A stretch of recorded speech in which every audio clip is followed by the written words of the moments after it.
Hello everyone and welcome back to my channel. Today I'm telling you every single book that I read in the month of October. Also, before we get started, I just want to say thank you so much to everybody who has subscribed to my channel because we've just hit 8,000 subscribers and I'm so excited about it. So I just wanted to say a huge thank you to everybody who has subscribed, whether you subscribed yesterday or today or whether you've been subscribed for a year or 2 years. I just want to say thank you so much for being here, being part of this community, leaving comments, liking the videos that I'm doing, and yeah, it just makes me really happy. And now to get into the books that I read in October. I'm a little bit late with this wrap up. It's gonna be like the 6th of November by the time this comes up, so I'm a little bit late, but I actually have been kind of dreading filming this video because I read 20 books in October, which seems insane, and it's so much more than I've been reading lately. Like in my last few wrap-ups, like I used to read around, you know, between 15 and 20, like pretty regularly, but like not usually 20. And then I've just not been reading as much in the last few months. I think summer months are just like more difficult for me to read. And then in October, I just went absolutely crazy and like finished so many different books. And to be honest, what it was, I think, is that I really wasn't focusing on physical books. I was really getting back into audiobooks, which were always so helpful for me to be reading a lot. And of course, I've been discovering my new love of reading manga. So if you're not into reading manga, or if you don't care about that too much, then I'm going to put those all together at the end of this video. If you are interested in that, then you can go and have a look at the manga that I have been reading. And then we're going to do the rest of the video ranking all of the books that I read. And shall I do best to worst or worst to best? I'm thinking we start from best to worst this time. So we're going to start with my favourite books of the month and then go down to my least favourite books. So I have two favourite books that I read this month. Both of them I rated about 4.5 out of 5 stars. And both of them I probably would round up to a 5-star read, but they weren't like absolutely perfect for me, which is like what I reserve a 5-star read for. But the first one that I want to talk about that wasn't actually on my TBR, but I did end up reading, is We Pretty Pieces of Flesh. So this book is about these 3 young girls as they are growing up in Doncaster, which is a city in the north of England. It is set in the, I think, like late 90s or like maybe mostly in the 90s into the 2000s. And it's also written in the dialect of Doncaster. And this book is one of those books that just immediately absolutely gripped me. I read the first part of this book so incredibly quickly, all in one sitting. I think I read up to almost halfway through this book in one sitting because of the way that it's written using this dialect, and also these 3 girls and their different personalities and their friendship for each other, and the way that the author has absolutely just captured this perfect picture of the difficulties of their lives growing up and the beauty and the pain of their friendships with one another. It just was so engaging. It feels like it's very funny as a book, but it's also feels really emotional at the same time. It's a very emotionally vulnerable book, and I was just absolutely swept away by these 3 girls' lives and of the writing in this book. I think although a lot of it really did personally resonate with me in terms of their experiences growing up, but I do think that this does have a very wide appeal, and you don't necessarily have to be relating to these characters in the way that I felt like I was relating to them to really get so much out of this book, because it's very well written. I would also say you'd read through this really fast. The only thing for me of why it wouldn't be a 5-star read is just sometimes the pacing felt very like sometimes you're absolutely racing through different scenes and different feelings and emotions, and it feels very tense, and then sometimes it really does slow down. But that's not really necessarily a criticism. It just was still very nice to take that time and have that emotional space also with these characters. But absolutely love this one. Highly recommend this book. And the other book that I'm rating 4.5 stars, which also kind of rounding up to 5 stars, is going to be a very different sort of book, and that is Sky Daddy. This one I really hoped that I was going to like, and it also just at the same time took me completely by surprise how much I enjoyed this. I think this is the type of book that I really seek out when I'm after weird fiction with like unhinged, you know, female main characters. And that is something that is so overdone and overused as a descriptor for so many different books. But this is exactly what I am looking for when I want that type of book. I don't just want some woman who is making choices that seem messy because she wants to be weird and quirky quirky and it doesn't actually make sense with anything that's going on in the narrative, or she's incredibly passive. This book, this main character, I absolutely backed her from the first page. I understood her despite her being an insane person, and I loved her. In this book, you are following your main character, who's called Linda, and she works a pretty low-paying job, basically being a content moderator, but most of her life and most of her money goes towards taking as many flights as she can because she is in love with airplanes, and her main goal in life is to marry an aeroplane. And the way that she envisions that will happen is that she will die in a plane crash. And she's not obviously trying to cause a plane crash to happen, but she believes that she is fated, basically, that this will happen. A plane will choose her to be their wife and the plane will crash. And that's where you're starting off with this book. I just absolutely loved her so much. I love that, like, her goal is so clear. Her character, she jumps off the page and she's just an incredibly rootable character, and I love the actual message of this story in the end as well. I loved the plot, that like it wasn't just relying on this quirky kind of setup. There was a plot going on, there was character development, there was side characters that made you feel something and added to the story, and also the message and the theming of the book in the end is something that I can really get on board with. It's not just trying to be quirky. There's also a beautiful message in this about love and friendship and community, and yeah, I just really enjoyed this one. It was so much fun. If you're looking for a fun, fast-paced book with a main character that is insane but someone who's so rootable, then definitely check out Sky Daddy. Okay, so next up we have 3 books that were all 4 stars, but not quite 4.5 stars, so 4.25 stars for me, and they're also all a little bit different. We'll start off with the book that's been probably on my TBR the absolute longest, and that is Creatures of Passage. I read this one recently in a vlog that I was doing. This has been something that's just been following me around from TBR to TBR every single month, and I ended up finally reading it and I really liked it. This book is set in Washington DC, but it's kind of set, it's not really set in this kind of urban setting either. It's bordering on a kind of alternate universe, or it's a different way of seeing our universe. Different states in this book and different towns are called kingdoms, and there is a very thin veil between like our realm and the realm beyond. So as part of that, you are following this woman who basically has lost her twin brother years ago, and she now drives around this haunted taxi cab. There's a ghost in the boot, and she is called to pick up people who are kind of lost or calling out for someplace to be.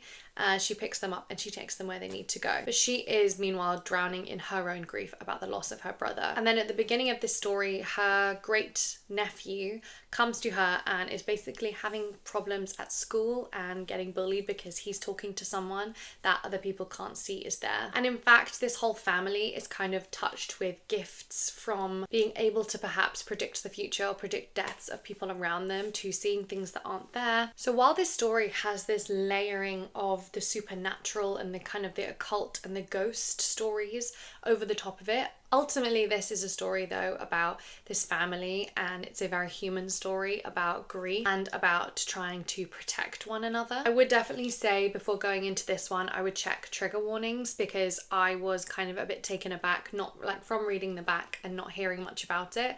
It has some very dark subject matters in it, and it is also a very descriptive book, which is obviously very beautifully written, but when you're dealing with such dark and traumatic subjects, can kind of take you a little bit from unawares. But ultimately, I was really surprised by the twists and turns of this. I was really emotionally invested. I loved the tone of the whole book and this kind of magical realism, supernatural element, but that was very rooted in like the dark side of this city of Washington. So would definitely highly recommend this one. Next up, also for like a 4.25, I would say, and this one I think is going to be one that will improve on a reread, but I don't think my brain was fully engaged when I was reading it, and that is Virginia Woolf Between the Acts. I love Virginia Woolf, but she is a toughie.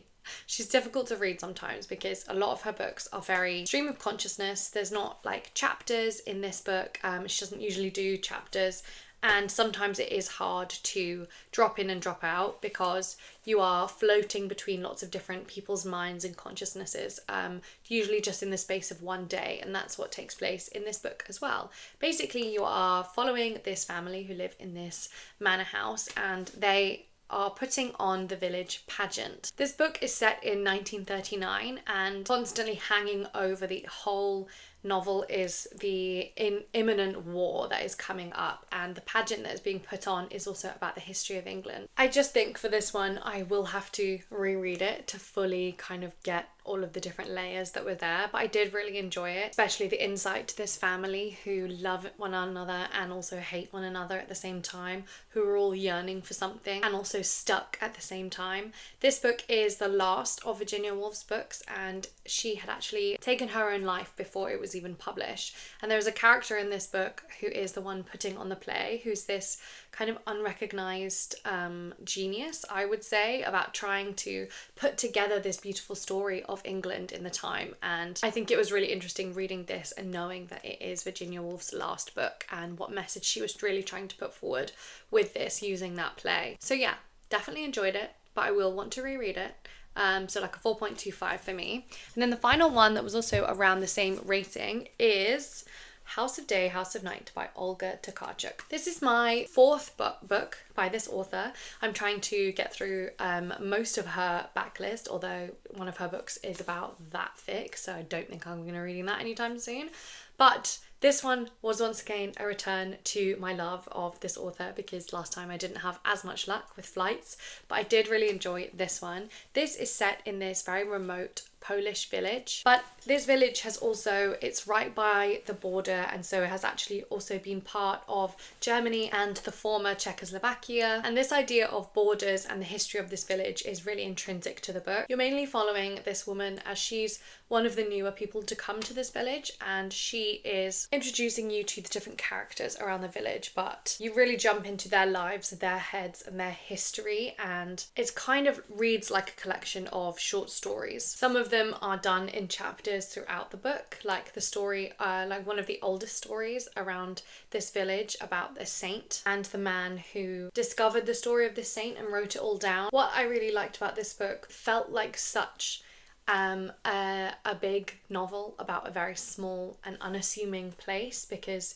it's richly imagining the lives of every single person that's lived there and going all the way back to the founding of this village, this small village, up until its present day occupants. It didn't have quite that like extra, I don't know, that extra oomph, that extra factor that I'm looking for, that I also got in Drive Your Plough Over the Bones of the Dead and also The Empyseum, which are my two favourites by this author, but I still really enjoyed it and would definitely recommend. Next up, we have two books that are around the 3.5 mark. I would say both of these are like very enjoyable books and I would definitely recommend, but they didn't have that extra something. Like, firstly, we have No Friend to This House, which is the new Natalie Haynes book, which is a Greek mythology retelling, and this is telling the story of Medea and Jason. Jason is the hero who did the Quest of the Golden Fleece, and I was like very vaguely, I think I've watched a really old movie maybe about this this myth, but I'd never read much about it, didn't know much, and I didn't know anything really at all about Medea. There are so many Greek mythology retellings on the market all the time, and there's lots of big names doing it as well.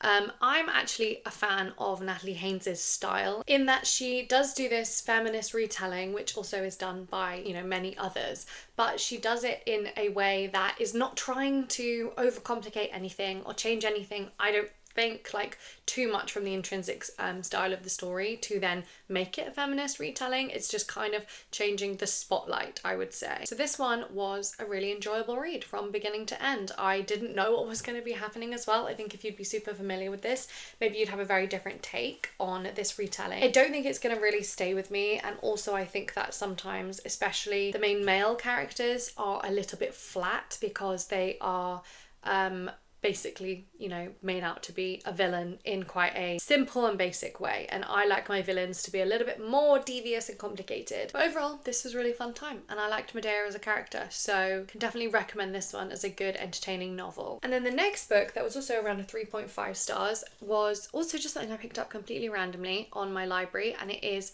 Children of Paradise. This one is actually a really short little book. I listened to this as an audiobook and it took me not long at all. I think the audiobook is only about 4 hours long, and if you listen on 2 times speed like I do, then it goes very quickly. But this one was another one that was a very entertaining book, but I was left questioning what the point was at the end, even though I did enjoy it as a book. In this book, you're following the main female character who is, I think, a bit of an empty space, and I don't know whether that's intentional or not in this book, but you're following her as she basically gets a job at this very old but historic cinema, and she joins this group of colleagues there who are very mysterious to her at the beginning but slowly begin to accept her into their fold. And as they do, kind of this second life of the cinema kind of comes out more and more, and it feels like this almost haunted place, haunted by memories but also by the love of the films and everybody working there. But just as the main character kind of gets within this fold, something really significant changes. The owner of the cinema is no more, and basically it begins all kind of crumbling around them. I enjoyed this. I thought it was very fun. I don't like the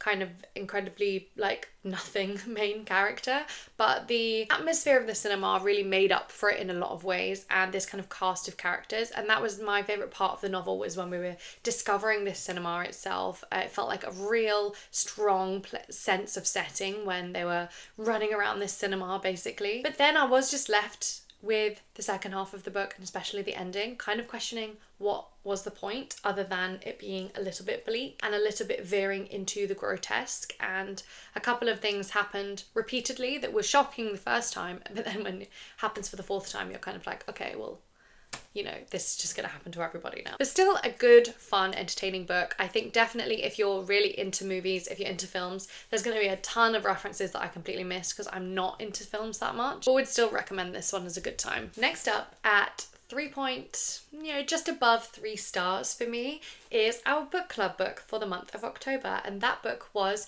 Who Killed Palomino Molero. This book is kind of a detective crime type story, which is very fun and very different for the book club. We haven't done this before, and this is from a very famous Peruvian author. So this book is set in the 1950s in this small town that's near this air base, this Air Force base, and one day, these 2 police officers are called to the scene of a crime where a young man has been very brutally murdered, and they are trying to figure out who did it, but they don't have any resources. Nobody wants to tell them anything, and the Air Force Base is not cooperating at all, but they're trying their best to figure out what happened to this man. I would say I enjoyed how this was written. It's pretty fast paced. The chapters are very short, and the 2 main characters were definitely, I think, quite unusual. Rather than having kind of a good cop, bad cop, or like an old, grizzled, grumpy, experienced man and like a young, naive man, like they were kind of swapping a lot of those typical character traits between them. There was quite a random side plot in terms of the, like a, if you could call it a romance, I'm not sure you could, that was like at times entertaining and then at times just like went a bit too far. But overall, I think the reason I can't rate this any higher than a 3 star is that the mystery was unfortunately very basic. It was kind of, you could guess it from the 3rd chapter, and then I was really hoping for any kind of twist that did not actually come. So even though I actually enjoyed reading it all the way through, even though I thought I knew what was going to happen, in the end it is a mystery story and the mystery just wasn't quite good enough for me. So 3 stars. Okay, and then the final book that I want to talk about before we go and talk about manga is actually a book that I personally rated 2.5 stars, but I don't want you to take that in a bad way, because I've immediately lent this book out to a friend who I know would absolutely love this book, because even though it wasn't 100% for me, as I was reading it, I was just imagining how much that she would enjoy this book. And so don't take my 2.5 stars saying that this is bad, because it was actually fun also in its way. And that book is Waist Deep. This is a contemporary literary fiction book, and it's about this group of friends who all met at university. I think it is set in Denmark, and they are all meeting up for for a long weekend at this beautiful cabin by a lake, and they're really looking forward to getting back together and like having a good time. Some of them have brought their kids. Once they all basically get there though, it's announced that it's actually going to be a secret wedding for two of the characters, and this kind of sends some shockwaves throughout the group. There's like long established crushes that have been like unresolved. There's people in relationships that maybe they shouldn't be in, and kind of like there's a lot of messy dynamics going on. It's not so much like a gossipy and fun book about a group of messy friends, although there is that aspect of it. A lot of this book is actually trying to have a conversation about relationships and love and monogamy and polyamory and what love can truly look like in a group of people who truly love each other as friends, and also maybe more. While I did find that interesting, I just found the way in which it was explored to be, I don't know, like I didn't like the vehicles of the characters used to make that kind of discussion happen. It didn't work as a novel to me, even though the ideas in it were interesting and it was at times quite fun. I also found some of it to be very overwritten, but I am someone who does like character growth and a plot going on, so take that into account, because I know other people are really much more like thematically focused or character focused. So that is all the novels that I wanted to talk to you about. Let's jump in and talk about the manga. Firstly, let's start with maybe the worst manga that I read this month, and that is unfortunately the Apothocary Diaries. And this is crazy because I picked this up in Japan and then read it, and I thought it was just okay, and then I thought, oh, I'll just give like the first episode of the anime a try, and I really like the anime. I like the anime a lot better, and you know me, and normally I'm a book girl, not like a TV show or movie girl. So this is basically about this girl who gets kidnapped one day. She is out gathering herbs for her apothecary father. She's been trained as an apothecary. She gets kidnapped and sold off by these slavers, and is forced to work in the inner court of this palace, basically, where there is only women, courtesans, and eunuchs. She's trying to hide how much she understands about what's going on, and that she can read in her training, because she doesn't want her captors to get paid more money, basically, if she gets paid more money. Kind of goes awry when she starts kind of solving these mysteries that are going around. It starts off as a bit Sherlock Holmesy with these mystery of the episode, and she's kind of solving them with her apothecary knowledge. It's very cute, it's very silly, it's very silly. And I would say just the silliness sometimes works better in the anime, I think. And also like a lot of like the way in which the science of the apothecary, it doesn't work. Like some of it just, that would not happen, simply wouldn't happen. So you have to really suspend your disbelief. But this is still like a 3-star read for me, and I'm glad that I have started the anime. Next up, I tried a completely random manga. Literally just, it was on my library, so I thought I would read it, give it a go. And I read the first volume of this manga that is called Love is War, or Kaguya-sama. This one was just a bit too silly for me. Basically, it's set in this school, is the two smartest people in the school, and there's like this like really rich people school. Already it's not my vibe. And it's these two most smartest, most beautiful, most richest people in the school, a girl and a guy, who work on the student council together. And basically the concept is that they are trying to get the other one to admit that they're in love with the other one. And so like it's a game of not conceding that you like the other person while also trying to make them admit that they like you. It's just a little too silly for me. It was like, it was fine, like nothing really wrong with it, but I'm not going to be carrying on with this one. Next up, I did start One Piece this month, which is crazy because this is like the longest running manga and anime ever. But it was just being in Japan, I just saw it everywhere, and obviously it's super popular here as well in the UK, and I just thought, I just want to see what this even is. So I started One Piece, and I read 3 volumes in the month of October, and I thought it was fun. I thought it was fine. I did find myself Googling, what's the deal with One Piece? When does it get good? And then I saw that it was like volume 50 or something like that. And I was like, am I gonna be, do I care enough to get into it? But then I did carry on. So I have found myself carrying on with it. So then I do kind of care a bit. So we're gonna see how this goes. I don't know if I should carry on. Tell me, have you read One Piece? Would you recommend me reading One Piece? Is it going to be too... It's like a lot of like fighting. And then finally, my love, my one true love, I've been reading Frieren. I read 7, 8, 9 and 10, I think, in the month of October, and it's getting better and better. I just love it so, so much. I've talked about this series before, but it is just absolutely my type of thing, and this is what I'm seeking for when I'm reading other manga, because my library doesn't get them in quick enough for me to read them.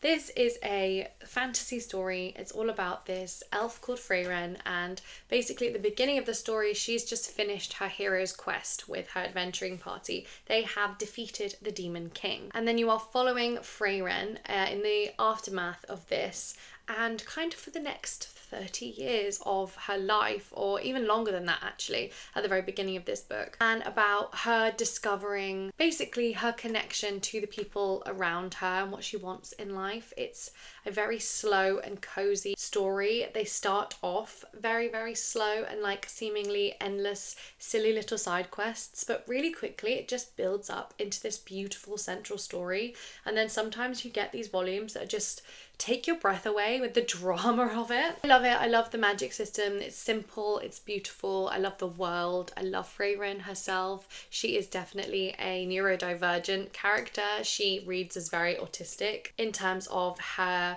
view of the world and how she goes about her life, and I just love her so much. I love the entire like cast of characters, and I can't wait to carry on with this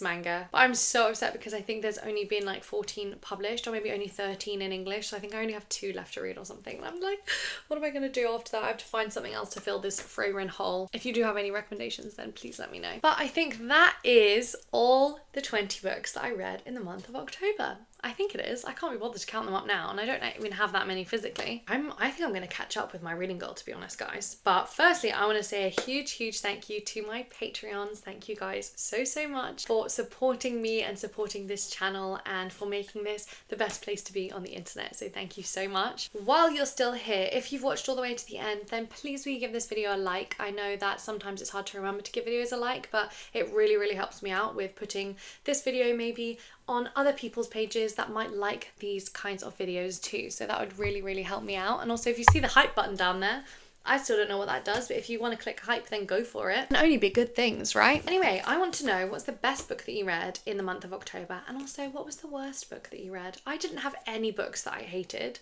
this month, nothing that I was really frustrated with, and that's probably what kept me going and reading so, so much throughout the entire month, because I wasn't finding anything that I was hating, and I was just picking up more and more books and really enjoying them all. So I had a really, really good reading month, and I'm hoping to bring that through to November. My reading has definitely slowed down in November already. I have not been picking up the pace like I was in October, but we'll see. Let's try and get to another 20 in November. But anyway, please leave a comment below with one of your favourite books from last month and your least favourites as well. And I will talk to you all again soon. Bye!